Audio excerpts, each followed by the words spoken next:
Let's talk now about the idea of finding limits when we have a function that has a radical in it. So here's a theorem. Let n be an element of the positive integers. This I positive is notation that means positive integers, which means n is an element of the set. Let's see, 1, 2, 3, so forth, etc. The typical counting numbers. Let me fix that. It didn't look too much like element. That's a little bit better. Okay, so this 1, 2, 3, 4, 5, that sort of thing. The following limit is valid for all c. This upside down a, in case you didn't know, it means for all. If n is odd, and for c greater than 0, c positive, is n is even. Now the limit as x approaches a, oops, I have some notation problems here. This should be a c. As x approaches c of the nth root of x is equal to the nth root of c.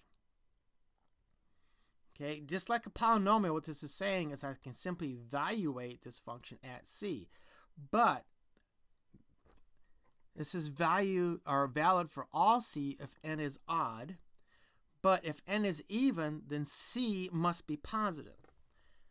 Okay, so let's take a look at this in terms of function notation, and then go back to this idea of why c has to be positive if n is odd or n is even, and it doesn't matter if c is positive or not if n is odd. So in terms of a function, in general, we can say the limit as x approaches c of the nth root of f of x equals the nth root of f of c. Again, we have to take a look at these restrictions here.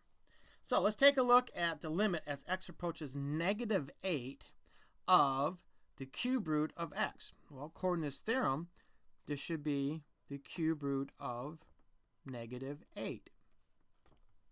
That is negative 2. So I could put a negative number under the radical when I have an odd root. Okay, when this index is odd, then I'm okay.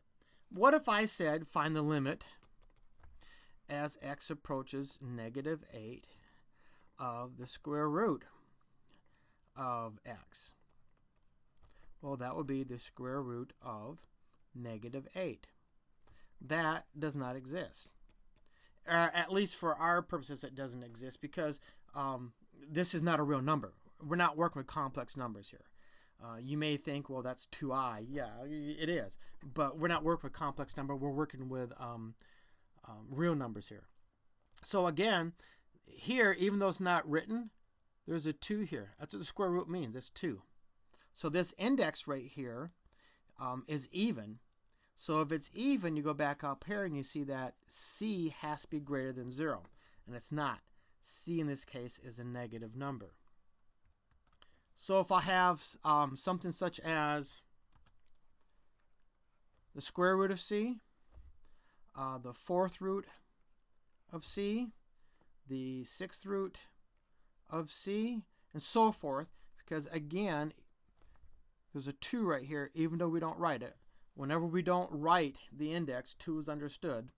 As long as all these indices are even, then all of these c's have to be positive, have to be greater than 0.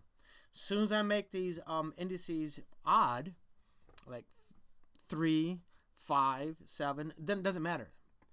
What I'm taking the root of can be a negative number.